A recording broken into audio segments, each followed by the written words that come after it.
नमस्कार, मी कीर्ती गायकवाड. स्वागत आहे आपलं आय न्यूज 28 मध्ये. चला तर मग जाणून घेऊयात महाराष्ट्रातल्या ताज्या घडामोडी. कलगावात झालेल्या विविध विकासकामातील भ्रष्टाचाराची पोलखोल. भाग पहिला. दिग्रस तालुक्यातील कलगाव ग्रामपंचायत अंतर्गत झालेल्या विविध विकास कामात मोठ्या प्रमाणात भ्रष्टाचार झाल्याची स्थानिक नागरिकांची ओरड आहे. भ्रष्टाचार किती खोलवर रुजलेला आहे हे पाहण्यासाठी व शहानिशा करण्यासाठी आमचे जिल्हा प्रतिनिधी यांनी त्या जागेस भेट दिली असता तिथे चित्र फार वेगळेच पाहावयास मिळाले. कलगावला पाणी पुरवठा करणाऱ्या ग्रामीण पाणी पुरवठा जुनी विहीर जवळून 500 ते 600 फूट दूर विहिरीचा जलसाठा वाढीसाठी नाल्याचे रुंदीकरण करून बांध घालण्यात आले.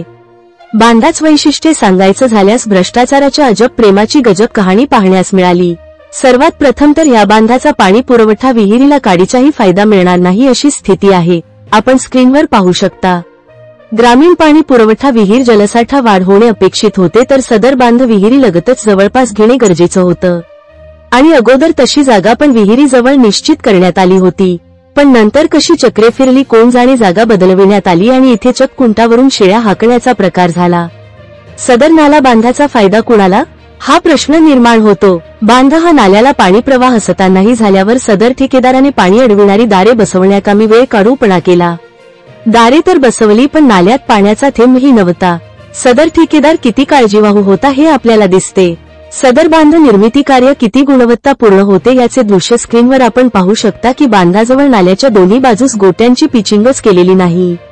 बहुधा विसर पडला असावा किंवा बांधणीचे नव तंत्रज्ञान असावे. पिचिंग बहुत करून मिस्टर इंडिया सारखी गायब झाली असेल. आपल्याला दिसल्यास कमेंट करावं. अवकाळी पावसाने नाल्याला एकदा अर्धा पूर आला होता. त्यावेळेस पुराने बांधाच्या उजव्या बाजूने आपल्यासाठी रस्ता केला होता.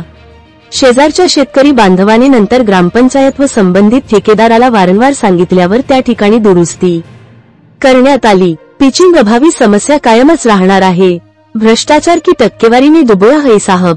नाला रुंदीकरण व खोलीकरण इस्टिमेटनुसार झालेले नाही. लांबी तर कोणी सांगायलाच तयार नाही. हीच तर खरी शोकांतिका आहे. काम तर नाल्याच्या पात्रातच झाले आहे, त्यामुळे वाळू तर स्थानिकच असणार. भारत सरकारचं धोरण आहे भाऊ स्थानिकाला योग्य प्रमाणात प्राधान्य. बांधाच्या बांधकाम भिंतीला बाजूने कुठे कुठे मोकाटपणे उगवलेल्या गवताने पण आपली हजेरी लावली आहे.